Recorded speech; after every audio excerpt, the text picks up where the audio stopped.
여러분 안녕하셨습니까? 저는 저쪽 자리에 항상 앉아서 예배를 드리는데 저 많이 잘 아시죠? 네, 이 교회에서 제가 같이 신앙생활 한 지 굉장히 오래됐습니다.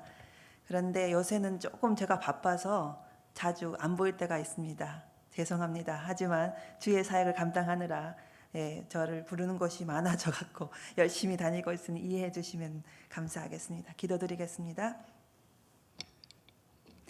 하나님 아버지 감사합니다. 저희들에게 좋은 날 주시고 하나님께 예배 드릴 수 있도록 저희들을 이 성전으로 불러 모아 주시니 감사합니다. 말씀을 듣습니다. 사람의 모습은 감춰주시고 하나님의 말씀이 온전히 선포되는 시간 되게 하여 주시옵소서. 말씀이 살아 움직여 우리의 심령을 변화시키고 그리고 그 심령에 변화된 말씀이 생활 속으로 들어가 우리의 삶이 바뀌는 은혜 있게 하여 주시옵소서. 감사드리며 예수님 이름으로 기도드립니다. 아멘.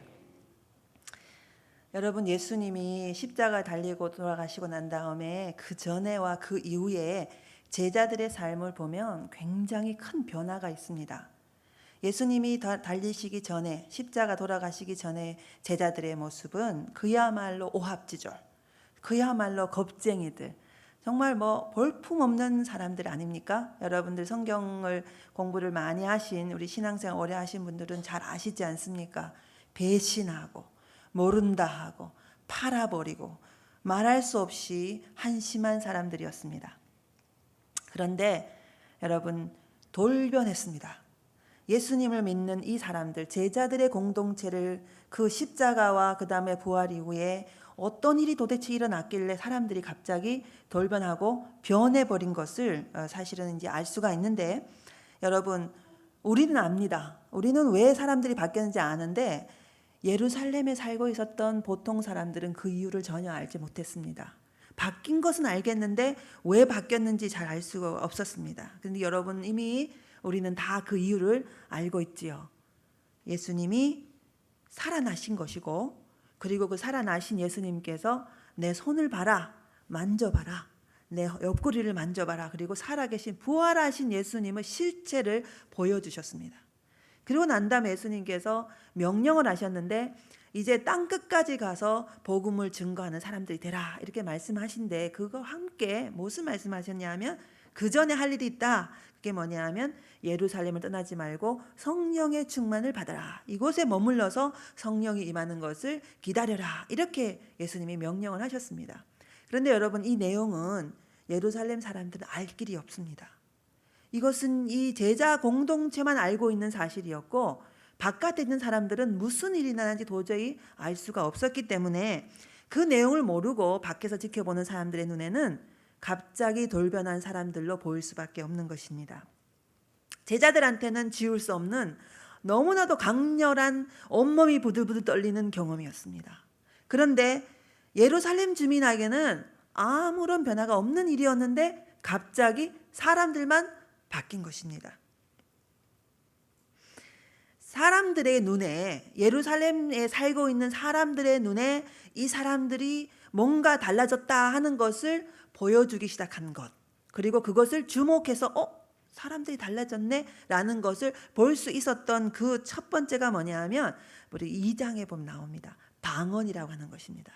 방언을 받고 난 다음에 사람들은 바깥에 있는 사람들이 변화를 드디어 본 것입니다.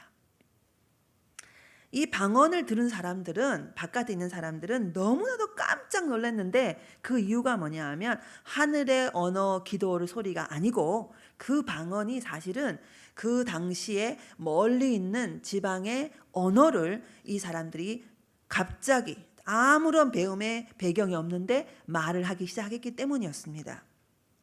당시에 디아스포라, 우리 한국인들도 전 세계에 흩어져서 많이 살고 있었지만 유대인만큼 많은 사람이 디아스포라로 살았던 역사가 없습니다. 디아스포라. 전 세계에 흩어져서 유대인들은 전체 인구의 3분의 2가 바깥에 나가 살았습니다. 그러니 얼마나 많은 사람이 흩어져 살았는데 그 유대인 디아스포라가 어디까지 가 있었냐 하면 동쪽으로는 페르시아, 지금의 이란까지 가 있었습니다. 그리고 남쪽으로는 우리 그 성경에 보면은 사도행전 2장에 보면은 멀리 디아스포라들이 올라와서 예루살렘에서 자기들의 그 언어, 그 지방의 언어를 사용하고 있는, 그리고 그 내용을 들어보니까 하나님을 찬양하는 이야기를, 하나님께 감사드리는 이런 말을 기도 중에 하는 모습을 보고, 그리고 나와서 그런 얘기를 하는 걸 보고 깜짝 놀랐는데, 그 범위가 얼마나 넓었냐 하면 동쪽으로는 페르시아까지, 남쪽으로는 이집트, 북아프리카 지역까지 멀리 흩어졌던 사람들의 그 언어가 사용되고 있었습니다. 그리고 서쪽으로는 로마와 그리스와 터키까지, 그러니까 굉장히 넓은 지역에 이 유대인 디아스포라가 살고 있는 그 지역의 언어가 이 사람들의 입에서 흘러나왔기 때문에 사람들은 너무나도 놀라지 않을 수가 없었습니다. 도대체 무슨 일이 일어났을까? 다락방이라고 하는 그 마가의 다락방 웅크리고 앉아서 120명 정도 되는 사람들이 모였다고 하는데, 도대체 무슨 일이 있었길래 이 사람들에게 이런 큰 변화가 일어난 것일까? 그런데 여러분, 변화는 거기서 멈추지 않았습니다. 말만 이상한 것이 아니라 더 놀라운 것이 있었는데, 제자들의 모습에 경건함이 너무나도 탁월했던 것입니다. 기도에 전혀 힘쓰는 모습. 이제 하나님을 믿는데 다른 사람들과는 달리 늘 성전에 와서 하나님을 믿는, 그 하나님께 예배드리는, 기도하는 그 모습이 다른 신앙인들, 유대인들 신앙인들과는 비교가 되지 않을 정도로 강력한 경건한 하나님을 믿는 신앙의 모습을 본 것입니다. 그리고 그들의 지도자격이라고 말할 수 있는 이 베드로가 2장에 보면 설교를 하는데, 도대체 저 평범한 사람의 그 말의 권위가, 영적으로 성령이 충만해서 전달하는 그 말씀의 권위가 도대체 어디서 저것이 나왔을까? 변화된 베드로의 모습을 보고 사람들은 또다시 놀랄 수밖에 없었습니다. 더 놀라운 것이 있었습니다. 그것이 뭐냐 하면, 제자들이 모든 소유를 팔아서 이거 파격적으로 너무나도 사랑을 실천하는 그 모습이 정말 도대체 볼 수가 없는, 어디서도 볼 수 없는, 자기의 소유를 팔아서 필요한 사람에게 나누어 주고 모두 골고루, 가난한 사람 한 명도 없이, 배고픈 사람 한 명도 없이 골고루 나누는 이 이례적인 사랑의 실천, 이것을 보고 제자들의 모습을 보고 예루살렘 주민들은 충격을 받을 수밖에 없었습니다. 제가 만약에 예루살렘 주민이었다면 아마 이렇게 생각했을 겁니다. 도대체 뭔 일이 있었던 겁니까? 왜 저 사람들이 갑자기 저렇게 바뀐 것입니까? 무엇이 저 사람을 바꾸어 놓았습니까? 호기심이 생기지 않습니까? 왜 저 사람들이 갑자기 저렇게 바뀌어 버렸습니까? 바로 그 시점에 오늘 본문의 앞부분에 3장 이야기가 나오는 것입니다. 배경을 이해해야 이 본문의 3장 베드로와 요한이 병자를 일으켜 세우는 기적의 역사가 얼마나 사람들에게 큰 충격을 줬는지를 알 수가 있습니다. 그냥 그런 일이 있었나 보다가 아니라 그 현장 속으로 여러분이 들어가서 그 상황에서 내가 예루살렘 주민이라고 생각한다면 이것이 얼마나 충격적이고 지속적으로 일어나고 있는 이상한 일들을 보고 도대체 뭐지? 왜 이런 일이 자꾸 일어나는 거지? 저 사람들 누구지? 라는 질문이 일어날 수밖에 없는 것입니다. 잘 아는 대로 베드로와 요한이 성전에 있는 들어가는 문 중에 여러 개가 있었는데, 그 중에 하나 이름이 아름다운 문, 미문이라는 문이 있었는데, 그 문에 안진뱅이 한 명이 있었는데 그 사람을 일으켜 세워서 병자를 낫게 했다 하는 이야기가 이 본문 앞에 나옵니다. 저는 이 본문의 내용보다 예루살렘 사람들이 어떻게 반응했나 하는 것에 대해서 관심이 많이 있습니다. 특별히 2장부터 예루살렘 사람들이 계속적으로 놀라고 있는 이야기, 깜짝깜짝 놀라고 있는 이야기를 좀 주목해 보겠습니다. 여러분, 성경을 찾아보겠습니다. 성경을 안 보시는 분은 안 보셔도 됩니다. 제 얘기를 잘 들으시면 됩니다. 그러나 성경이 있으신 분들은 찾아주십시오. 사도행전 2장 7절. 사도행전 2장 7절에 보면은 놀라는 이야기가 나옵니다. 다 놀라. 이제 성령의 역사로 인해서 방언하는 이야기가 나오는데, 사람들이 놀라는 모습. 다 놀라 기상히 여겨 이르되 보라, 이 말하는 사람이 다 갈릴리 사람이 아니냐? 이 언어를 알 만한 사람들이 아니냐? 도대체 누구냐? 왜 이 우리들의 언어를 아느냐? 이 말입니다. 우리 각 사람의 난국 방언으로 듣게 되는이 어찌미뇨? 외부인의 관점에서는 도대체 이해할 수 없는 일이 일어난다는 것을 예루살렘 주민들이 말하고 있는 내용입니다. 11절 한번 보시지요. 2장 11절 중반 지나서입니다. 우리가 다 우리의 각 방언으로 하나님의 큰 일을 말함을 들어보니까 하나님이 하신 일을 이야기하고 있는 것입니다. 다 놀라며 의욕하여 서로 이르되 이 어찌 일이냐, 이 어찌 일이냐. 어떤 사람은 물론 이 모든 변화에 대해서 긍정적으로 반응한 것만은 아니었습니다. 한마디로 말해서 미친 사람들이다, 말도 안 되는 소리다 일축하기도 했는데 13절에 한번 보십시오. 어떤 사람은 조롱하여 저희가 세술에 취하였다 이렇게 말하기도 했습니다. 3장으로 넘어가서 이 놀라운 기적을 경험하고 난 다음에 사람들이 또 놀라는 이야기가 나옵니다. 3장 9절부터 10절에 보면 이런 말이 나옵니다. 모든 백성이 그 걷는 것과 하나님을 찬미함을 보고 병자가 나은 것을 봅니다. 그리고 그가 하나님을 찬양한 것을 보고 본래 성전 미문에 앉아서 구걸하던 그 사람인 줄 알고 그의 당한 일을 인하여 심히 기히 여기며 놀라니라. 외부인의 관점에서 본다면 초대교회 그리스도인의 삶은 그야말로 이해할 수 없는 것이었습니다. 이해할 수 없는 것. 이해 불가. 왜 저 사람들은 이렇게 반응을 하는 거지? 왜 저 사람들은 저렇게 행동을 하는 거지? 초대교회 성도들의 삶은 오늘 설교의 제목입니다. 질문을 일으키는 삶이었습니다. 이해할 수 없어서 왜 저 사람들은 저렇게 하지? 그 질문은 예수를 모르는 사람들이 던지는 질문입니다. 여러분, 질문을 할 때에 어떤 사람이 질문을 던지면 대답을 기다리는 거 아닙니까? 질문을 한다는 것은 대답을 기다린다는 말입니다. 질문을 던지다는 말은 답변을 들을 준비가 됐다는 말입니다. 그렇죠? 내가 질문을 던지면 답변을 듣고 싶습니다 하는 말입니다. 질문을 던지다고 하는 것은 어떤 사건에 대해서 어떤 인물에 대해서 생각을 해봤다 하는 말입니다. 어떻게 된 거지? 라는 생각이 머릿속에 있었기 때문에 그 질문이 나오는 것입니다. 생각 없이 아무나 질문하는 것이 아니라 궁금증이 생겼다 이런 뜻입니다. 그럴 때에 질문이 일어나는 것입니다. 그제서야 질문을 가지고 듣고자 하는 사람들에게 그제서야 베드로가 나타나서 오늘 이 본문 이야기 일어나서 답변하는 것입니다. 다른 것이 아닙니다. 질문이 있기 때문에 답을 해주는 겁니다. 오늘 그 본문 12절을 보시면 이스라엘 사람들아 이 일을 왜 기히 여기느냐, 우리 개인의 권능과 경건으로 이 사람들을 걷게 한 것이라고 왜 주목하느냐. 이어지는 말이 너무나도 유명한 베드로의 답변 속에 너무나도 간단하지만 위대한 전도의 메시지가 발견됩니다. 위대한 전도의 메시지. 그것은 뭐냐 하면 너희가 거룩하고 의로운 자를 부인하여 도리어 살인한 자를 놓아주기를 구하여 생명의 주를 죽였도다. 그러나 하나님이 죽은 자 가운데 살리셨으니 우리가 이 일의 증인이라. 전도는 다른 것이 아닙니다. 우리가 이 일의 증인이라는 말을 해야 되는데 그 말은 질문을 가지고 찾아온 사람에게 답변으로 하는 것입니다. 전도는 불신자들의 질문에 대한 답변입니다. 문제는 전도를 하고 싶은데 질문을 안 한다는 것입니다. 질문하지 않는데 우리는 답을 주려고 막 노력을 합니다. 질문하지 않고 대답을 기다리지도 않는데 우리는 달려가서 대답을 주려고 합니다. 그게 우리 전도의 문제입니다. 그러면 어떻게 질문하게 만드는가?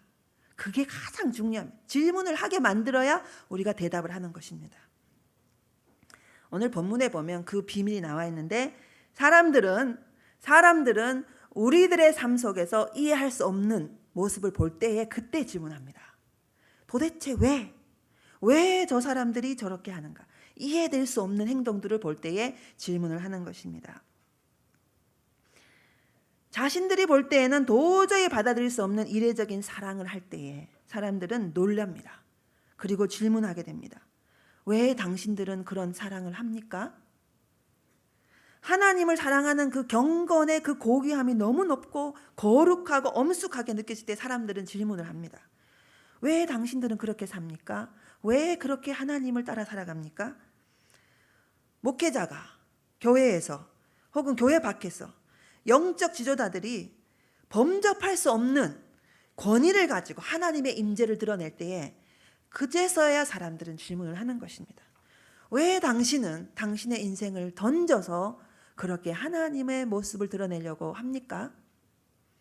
이렇게 그리스도인들의 남다른 삶을 살 때에 사람들이 우리의 그 거룩한 모습을 볼 때에 그제서야 사람들은 질문을 하는 것입니다.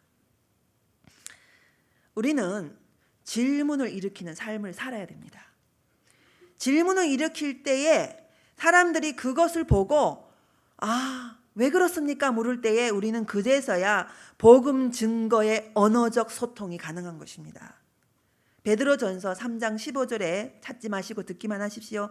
너희 마음에 그리스도를 주로 삼아 거룩하게 하고 너희 속에 있는 소망에 관한 이유를 묻는 자들에게 너희 속에 있는 소망에 관한 이유를 묻는 자들에게 대답하라는 거예요.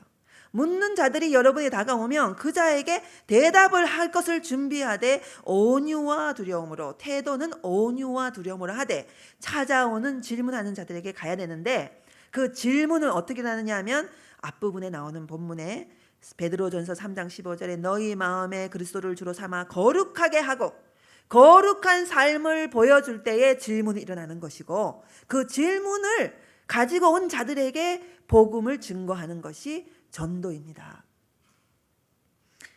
사랑하는 여러분, 목양교회 성도 여러분, 여러분 전도 아무리 열심히 하고 싶어도 여러분의 삶이 준비되지 않으면 전도는 일어나지 않습니다. 오히려 여러분의 전도는 비웃음거리가 되는 것입니다. 이렇게 말할 겁니다. 당신이나 잘하시오 라고 비웃음을 받는 것입니다. 그렇기 때문에 우리들의 삶이 이례적으로 거룩하고 탁월하고 견딜 수 없을 정도로 질문이 일어나는 것이 어쩔 수 없을 정도로 탁월하게 진실하고 탁월하게 거룩할 때에 그제서야 우리는 왜 우리가 이렇게 사는지를 대답할 준비가 되는 것입니다. 저는 목양교회가 전도하는 교회가 되기를 진심으로 바랍니다. 그런데 여러분, 목양교회가 전도하는 교회가 된다는 말은 전도 프로그램을 돌리라는 얘기가 아닙니다. 여러분 한 분 한 분이 질문을 일으키는 사람이 되라 이 말입니다. 우리 교회가 질문을 일으키는 교회가 돼야 되고 지역사회 주민으로부터 무엇이 이 교회가 다른가? 무엇 때문에 이 교회가 이렇게 다른가? 한국교회가 다 썩었다고 말하는데 왜 목양교회는 이렇게 다른가? 라고 질문을 일으켜야만 그럴 때에만 우리는 대답할 수 있는 것입니다. 왜 당신들은 보통 사람들이 당연히 추구해야 할 인간 본연의 욕구대로 살지 않고 다르게 살아갑니까? 라고 말할 때에 우리는 전도할 자세가 되어 있는 것입니다. 그리고 우리는 그때 말할 것입니다. 예수님 때문입니다. 당신들이 죽인 그 예수가 살아났고 나는 그 일의 증인이기 때문에 말합니다. 라고 하면 그 답변은 권위가 있는 것이고 들려지는 것입니다. 전도는 말로 하는 것이 아닙니다. 여러분, 전도는 삶으로 하는 것입니다. 전도는 행동으로 하는 것입니다. 그런데 그렇기 때문에 전도는 쉬운 게 절대 아닙니다. 왜냐하면 저와 여러분 모두가 삶이 완벽하지 않기 때문입니다. 허점투성이죠. 그래서 우리가 고민하는 겁니다. 어떻게 하면 내가 좀 더 거룩해져서 전도자의 삶을 살 수 있을까? 내가 보여줄 수 있을까?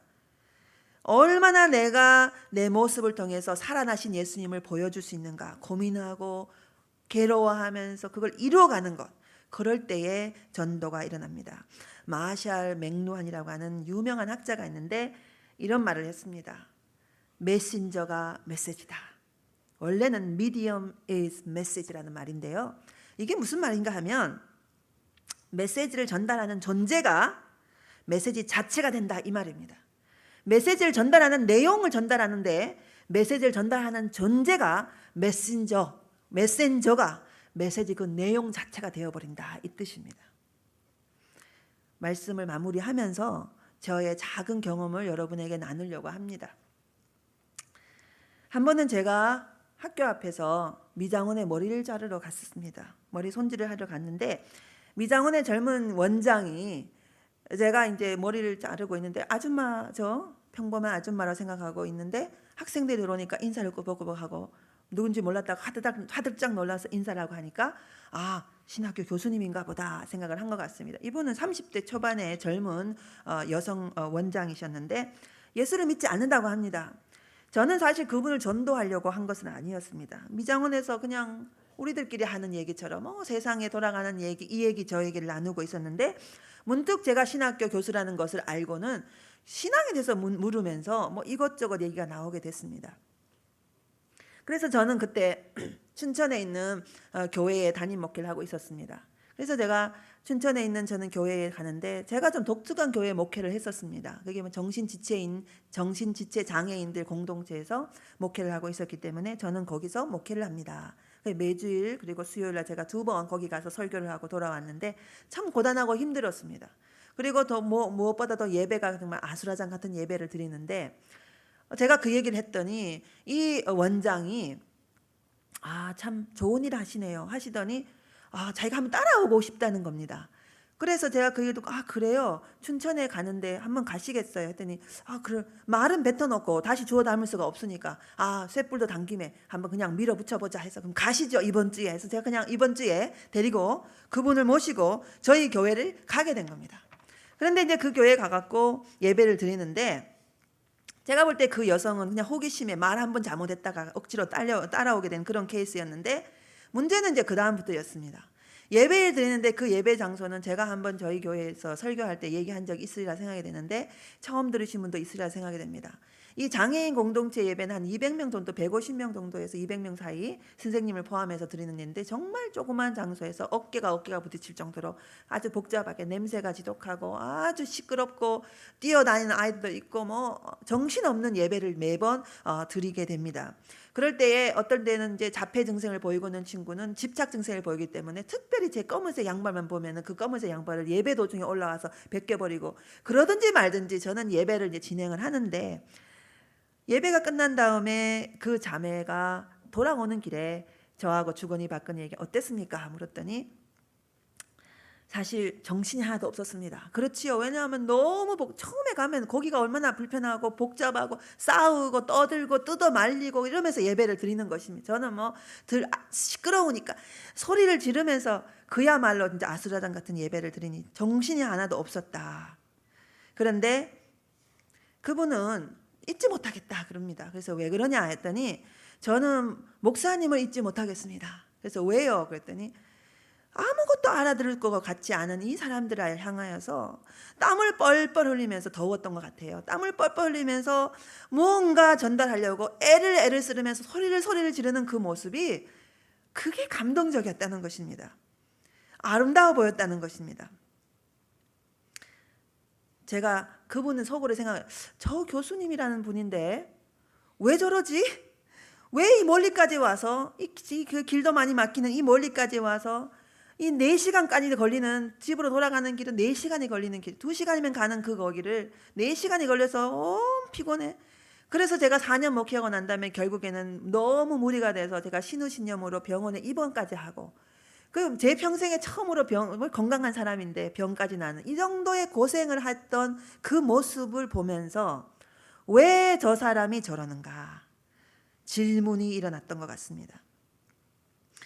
감동됐던지 내가 한 가지 좀 돕고 싶습니다 그러더니, 이 원형 탈모가 일어나는 그 생활인들을 위해서 드라이기를 머리를 잘 말려야 되는데, 너무 많은 사람들이 공동체로 살기 때문에 쉽게 고장이 나니까 머리를 잘 못 말리고, 그러다 보니까 원형 탈모가 일어나서 최고급 최고 좋은 은나노, 그 당시 제 기억도 납니다, 된 드라이기를 하나 10만 원짜리를 각각 하나씩 100만 원을 들여서 그거를 주겠다. 예수 안 믿는 사람입니다. 그렇게 해서 그 부분이 기부를 하고 갔습니다. 한참 후에 그 자매로부터 연락이 왔습니다. 교회에 나간다는 것입니다. 이름도 기억합니다. 성미자매. 교회 출석을 하고 있는데 라고 말해서 너무 기뻤습니다. 잘했습니다. 한 가지 또 다른 안건이 있었어요. 결혼을 하게 됐으니 주례를 부탁합니다. 제가 근데 교회 새로 갔는데 거기에 아무도 모르니까 교회 주례는 부탁하기가 어려웠던가 봅니다. 저는 제가 여잔데 내가 어찌 또 주례를 하겠습니까? 그래서 제가 제 남편 목사를 소개를 했습니다. 이천에 있는 작은 결혼식장에서 저희 남편의 주례로 결혼식을 했는데, 그 다음 다시 연락이 왔는데 저 주례자에게 감사 인사를 너무 저희들을 좋아한 것 같아요. 감사 인사를 진심인 것 같습니다. 감사 인사를 하고 싶다. 그래서 양복을 한번 해주고 싶다는 겁니다.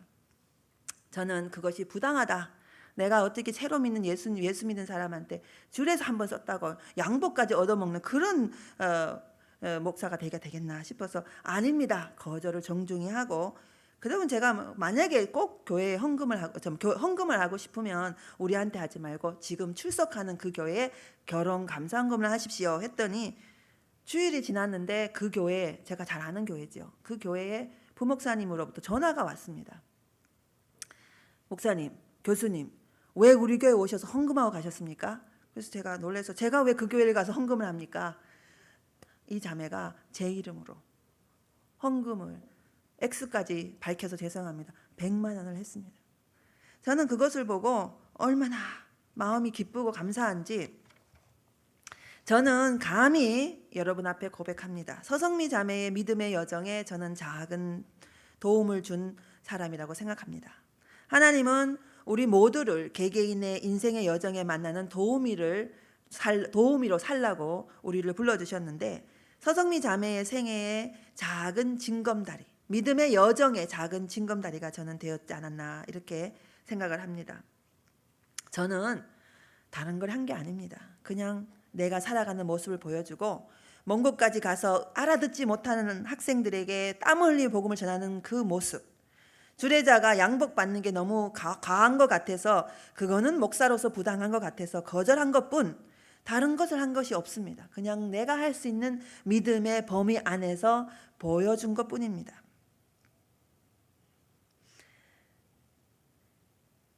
여러분, 성도의 삶에서 발견되는 수준 높은 도덕적인 삶, 다르게 생각하고 세상 사람과는 다르게 행동하는 그것이 세상 사람들에게 질문을 일으키는 것입니다. 말씀을 마무리합니다. 아시시의 프란시스코라는 유명한 성자가 있지요. 이렇게 말했습니다. 잘 들어보십시오. 굉장히 가슴에 와닿는 말인데, 혹시 준비가 됐나요? 네, 안 됐군요. 괜찮습니다. 항상 복음을 전파하라. 그리고 혹시 가능하면 언어를 사용하라. 항상 복음을 전파하라. 그리고 혹시 가능하면 언어를 사용하라. 언어가 먼저가 아닙니다. 복음은 언어가 아닌 것으로 항상 전파하되, 결정적인 순간에 우리 말을 들을 준비가 돼 있으면 그들은 우리에게 다가와 질문할 것입니다. 왜 당신은 다릅니까? 그럴 때에 우리는 대답할 수 있는 것입니다. 혹시 여러분 중에 전도하고픈 사람이 있습니까? 여러분의 가족이나 여러분의 친척이나 여러분의 동료 중에, 여러분의 이웃 중에 전도하고픈 사람이 있습니까? 제가 비밀을 알려드리지요. 한 가지 방법밖에 없습니다. 그 사람이 여러분의 모습을 보고 질문이 일어나도록 해야 됩니다. 다르게 살아가는 모습을 보여주십니다. 그리고 탁월하게 거룩한 모습을 보여주시면 됩니다. 그러면 여러분들에게 다가오는데, 대신에 한 가지 더 여러분에게 드리고 싶은 말이 하나가 있습니다. 오래 기다리셔야 됩니다. 질문할 때까지 오래 기다리십시오. 그러면 뜻밖의 순간에, 뜻밖의 장소에서 우리가 지닌 소망에 대해서 말할 기회를 얻게 될 것입니다. 우리 모두가 질문을 일으키는, 세상 사람들에게 질문을 일으키는 우리 모두가 될 수 있기를 간절히 바랍니다. 기도드리겠습니다. 하나님 아버지, 감사합니다. 우리의 삶이 세상 사람들에게 탁월한 믿음의 사람으로 살기에 질문이 일어나는 삶이 되게 하여 주시옵소서. 그곳이 전도의 현장이 되는 줄 알고, 하나님, 우리 자신이 진정으로 주님의 사람, 제자로서 살아가는 삶을 영위해가는 우리가 되게 하여 주시옵소서. 이 교회가 질문이 일어나는 교회가 되게 하여 주시옵소서. 이 교회가 도대체 어떠한 내용을 가지고 있기에 이렇게 다른가 말하게 하는 바로 그러한 교회 되게 하여 주시옵소서. 주님, 그리하여 우리의 삶이 전도가 넘치는 삶이 되게 하여 주시옵소서. 감사드리며 예수님 이름으로 기도드립니다.